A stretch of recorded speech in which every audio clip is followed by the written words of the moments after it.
जब से कोविड की सेकेंड सर्ज आई है तो तब से अब तक ऑन द बेसिस ऑफ जो हमने RT-PCR और रैट के टेस्ट किए हैं तो तकरीबन 1500 के आसपास हमारे कोविड के पॉजिटिव केसेस निकले हैं। और उसमें से अभी तक कल तक की जो डिटेल हमारे पास अवेलेबल है 930 हमारे पास एक्टिव कोविड पॉजिटिव केसेस हैं। काफ़ी खुशाइन बात यह है कि बहुत सारे मोर देन 700 to 800 केसेस जो हैं उसमें हमारी रिकवरी भी हुई है। अनफॉर्चुनेटली अभी तक हमारी जो टोटल डेथ्स हैं वो 24 हैं और इस कोरोना कर्फ्यू की वजह से जो हमारे केसेस में सर्ज आई थी वो काफ़ी हद तक टूटी है। जहाँ तक ऑक्सीजन की बात है, हमारे पास 702 ऑक्सीजन सिलेंडर्स जो है पूरे डिस्ट्रिक्ट में अवेलेबल है। इसमें हमारे जो जम्बो टाइप और जो D और B टाइप दोनों सिलेंडर्स अवेलेबल हैं। इस वक्त हमारी जो फिल्ड कैपेसिटी है वो 80% के आसपास है। जब भी हमारे सिलेंडर्स खाली हो जाते हैं तो हम इमीडिएटली उनको अपने ऑक्सीजन फिलिंग प्लांट्स पे ले जाते हैं। हमारा ऑक्सीजन फिलिंग प्लांट उधमपुर में है। इसके हवाले से हमारी डिविजनल एडमिनिस्ट्रेशन ने एक सेल भी क्रिएट की है और उसकी फैसिलिटेशन की मदद से हमारी जो ऑक्सीजन सिलेंडर्स खाली होते हैं वो बहुत जल्द भर के हमारे पास अवेलेबल हो जाते हैं। पिछले कुछ दिनों में जब से ये सर्ज आई है, हमारी जो ऑक्सीजन की यूटिलाइजेशन है, कंजम्पशन जो है वो थोड़ी बढ़ी है। अभी इस वक्त हमारी जो डिस्ट्रिक्ट हॉस्पिटल रामबन में ट्रॉमा सेंटर में 16 पेशेंट्स एडमिटेड हैं और काफ़ी जो है वो हाई फ्लो ऑक्सीजन पे भी इस वक्त जो है वहाँ पर रिकवर कर रहे हैं। उसके अलावा मैं एक और चीज़ ऐड करना चाहता हूँ कि हमारा जो ऑक्सीजन जनरेशन प्लांट यहाँ के लिए डिस्ट्रिक्ट रामबन हॉस्पिटल के लिए सैंक्शन है, उसका टेंडर भी लगा है, लेटर ऑफ इंटेंट भी गया है और हमें उम्मीद है कि आने वाले बहुत कम टाइम में हमारा अपना ऑक्सीजन जनरेशन प्लांट भी डिस्ट्रिक्ट हॉस्पिटल रामबन में चालू हो जाएगा, जिसकी कैपेसिटी जो है वो 1500 LPM की है, लीटर पर मिनट जनरेशन की है। उसकी जितना भी पैराफर्नेलिया है, जिस तरह उसका जनरेटर सेट है, AVR है, केबलिंग और जो MGPS सिस्टम है, एवरीथिंग इज इंस्टॉल्ड। हमें सिर्फ स्किड मशीन की ज़रूरत है और as and when that machine is installed तो we will be able to generate our own oxygen. Vaccination में डिस्ट्रिक्ट रामबन की परफॉर्मेंस बहुत अच्छी रही है। अभी तक हमने 45 ईयर्स एंड अबव और हेल्थ वर्कर्स और फ्रंटलाइन वर्कर्स की कैटेगरी में तकरीबन 65% के ऊपर अचीवमेंट की है। ऑनरेबल लेफ्टिनेंट गवर्नर ने मीटिंग भी इस हवाले से पिछले हफ्ते ली थी रिगार्डिंग अनवैक्सीनेटेड फर्स्ट टाइमर्स जो टोटली अनवैक्सीनेटेड हैं। तो हमारे 29,144 अनवैक्सीनेटेड थे, लेकिन मुझे ये बात आपके साथ शेयर करते हुए बहुत खुशी होती है कि उसमें से हमने 10,000 लोगों को वैक्सीनेट कर दिया है। Right now we are left with between 19,000 to 20,000 unvaccinated people who fall in the 45 years and above age category। तो हमें उम्मीद है कि बहुत जल्द आने वाले टाइम में हम इन लोगों को भी फर्स्ट डोज वैक्सीनेशन का एडमिनिस्टर करेंगे और बाय दैट टाइम हमारे काफ़ी जो लोग हैं जो एज अप्रोप्रिएट कैटेगरी में सेकेंड डोज के लिए अवेलेबल हो जाएंगे तो उनकी भी वैक्सीनेशन करेंगे। उसके अलावा जहाँ तक टेस्टिंग का ताल्लुक है, तब तक हमें अपने इन्फेक्शन की एक्चुअल स्प्रेड का पता नहीं चलेगा जब तक हम RT-PCR और रैट की टेस्टिंग जो है उसको इंक्रीज या एनहांस ना करें।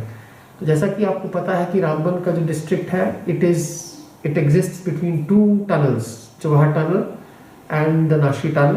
हमारी 2 परमानेंट जो है सैम्पलिंग साइट्स वहाँ पर है जहाँ पर हम रैंडम टेस्टिंग जो है वो करते हैं। हमने JT, नाशरी और रेलवे स्टेशन पे तकरीबन 30,000 के आसपास टेस्ट किए हैं और उससे हमें रैट पॉजिटिविटी का भी काफ़ी हद तक पता चला है और काफ़ी रैट पॉजिटिव डिक्लेयर भी हुए हैं।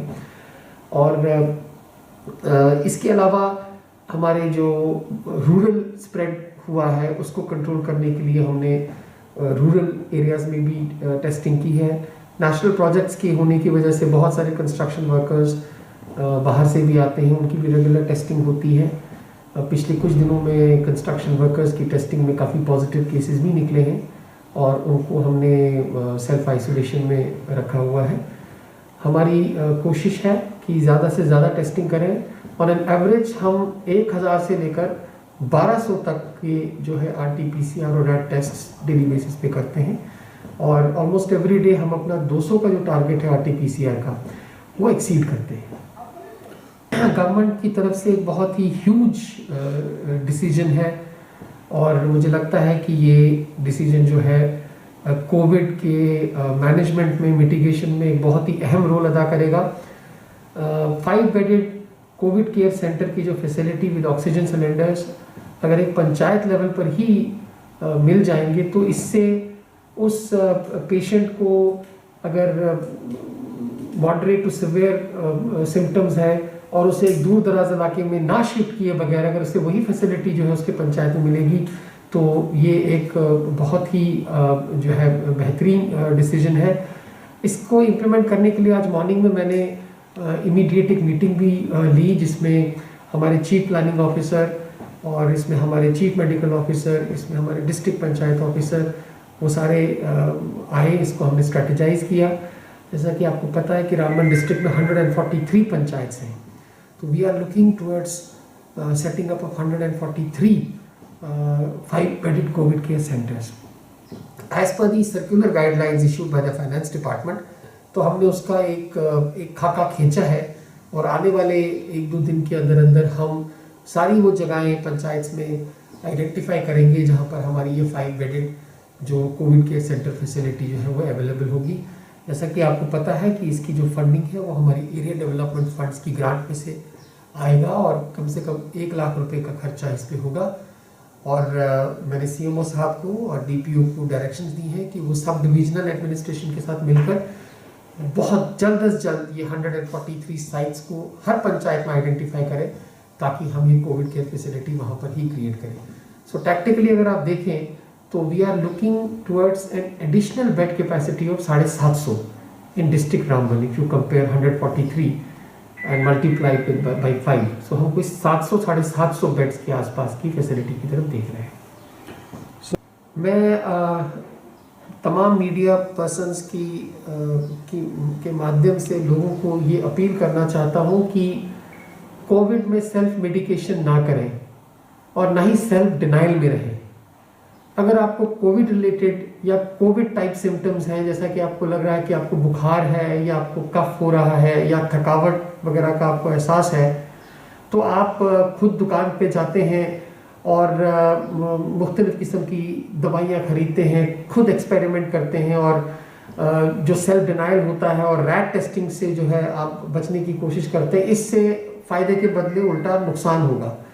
तो इस प्रैक्टिस को डिस्करेज करने के लिए आज as the chairperson of the district disaster management authority मैंने एक ऑर्डर भी इशू किया है जिसमें मैंने रिस्ट्रिक्शंस लगा दी हैं on sale of any medicine unless they are prescribed by the general medical practitioner. तो उसका रिकॉर्ड एक फॉर्मेट पे तमाम केमिस्ट्स को मेंटेन करना पड़ेगा ताकि हम ये जो एक एब्रप्ट होल सेल जो हो रही है ऐसी मेडिसिन की जिसकी वजह से लोग जो है वो सेल्फ ट्रीटमेंट कर रहे हैं और अपना नुकसान कर रहे हैं, तो इसके लिए जो रेलेवेंट ऑर्डर्स हमें इशू करने थे as DDMA, those orders stand issued. मुझे ये आपके साथ शेयर करते हुए बहुत खुशी हो रही है कि जिस दिन ऑनरेबल लेफ्टिनेंट गवर्नर ने और गवर्नमेंट ने ये डिसीजन लिया कि हम कंस्ट्रक्शन वर्कर्स को और बाकी दूसरे स्टेक होल्डर्स को जिनका कोविड की वजह से उनकी जो उनका लाइवलीहुड पे जो इम्पैक्ट हुआ है उसके लिए गवर्नमेंट ने जो फाइनेंशियल असिस्टेंस दी थी उसके 1-2 दिन के बाद ही वी वेर सो प्रॉम्प्ट कि हमारा जो है 1,65,00,000 का बिल जो है हमने वो जो डायरेक्ट DBT ट्रांसफ़र कर दिया against active labour card holders. हमारे डिस्ट्रिक्ट में 22,777 लेबर कार्ड होल्डर्स हैं जिसमें 15,568 जो है 16,568 वो एक्टिव जो है वो लेबर कार्ड होल्डर्स हैं। तो उनके अकाउंट में जो पहली किश्त है 1,000 रुपये की वो DBT हो चुकी है। आज मेरी सुबह असिस्टेंट लेबर कमिश्नर से भी मीटिंग हुई और मुझे ये कहते हुए खुशी होती है कि उसमें 300 और ऐड हुए हैं जिनके लेबर कार्ड्स रिन्यू हुए हैं and they have also become eligible for this government financial assistance, तो वो इनके अकाउंट में बहुत जल्दी ट्रांसफ़र हो जाएंगे। तो कंस्ट्रक्शन वर्कर्स के साथ साथ मैंने अपने हैंडीक्राफ्ट और हैंडलूम के असिस्टेंट डायरेक्टर के साथ भी जो है वो बात की है, क्योंकि उनके भी जो हमारे आर्टिजन कम्युनिटी वाले हैं they are also eligible for financial assistance, तो उनका भी हम बहुत जल्दी ऐसा ही डिसीजन लेंगे। जैसा कि आपको पता है कि पहले हमने नाइट कर्फ्यू लगाया था और उसके बाद जब कोविड का स्प्रेड थोड़ा और ज़्यादा हुआ तो उसकी ट्रांसमिशन चेन को तोड़ने के लिए हमने कोरोना कर्फ्यू लगाया और उसके बाद सब्सिक्वेंटली उसे एक्सटेंड भी किया गया। इससे जाहिर है लोगों की मूवमेंट में ख़ास तौर से इमरजेंसीज को टैकल करने में प्रॉब्लम्स आती हैं, लेकिन हमने एक बहुत ही अच्छा एक सिस्टम हमारे डिस्ट्रिक्ट एडमिनिस्ट्रेशन ने इस्टेब्लिश किया है, जिसमें हमारे जो असिस्टेंट कमिश्नर रेवेन्यू है उससे हमने curfew pass issuing authority designate किया है और बहुत सारे लोग जो हैं जो एसेंशियल सर्विसेज सेक्टर से ताल्लुक़ रखते हैं, जिसमें हमारे गवर्नमेंट एम्प्लॉइज़ हैं, हमारी बहुत सारे दूसरे सेक्टर्स हैं, प्री शेड्यूल मैरिजेस हैं, उनको फैसिलिटेट करने के लिए हम कर्फ्यू पासेस इशू करते हैं। उसके अलावा जहाँ तक आपने बताया कि लोगों को प्रॉब्लम्स हो रही हैं, जो दूर दराज इलाके के लोग हैं उनको फैसिलिटेट करने के लिए हमने ई पासेस की सर्विस भी शुरू की है, subject to the completion of certain formalities. उसमें कल तक हमें तकरीबन कोई 250 के आसपास एप्लीकेशंस रिसीव हुई थी और उसमें से बेशतर एप्लीकेशंस हमने डिस्पोज ऑफ की हैं, either with the approval to the issue of the curfew pass or with the advice to kindly fill up the required formalities which will enable us to issue the curfew pass। ये एक चीज़ मैं और add करना चाहता हूँ कि हमारा curfew pass intra और इंटर डिस्ट्रिक्ट है। सो फार एज इंटर डिवीजन का जो कर्फ्यू पास है उसकी कॉम्पिटेंस, उसकी अथॉरिटी जो है वो डिविजनल कमिश्नर ऑफिस में है।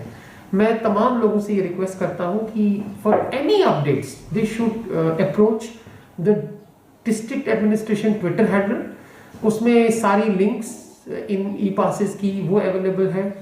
हमारी जो सैम्पलिंग की रिपोर्ट्स आती हैं, फाइन की रिपोर्ट आती है, वैक्सीनेशन की रिपोर्ट्स आती हैं, हमारी टीम कहाँ कहाँ जाती है, डिस्ट्रिक्ट डेवलपमेंट प्लान में हमारा क्या क्या होता है, जितनी भी ब्रेकिंग न्यूज़ है वो उसमें अवेलेबल होती हैं।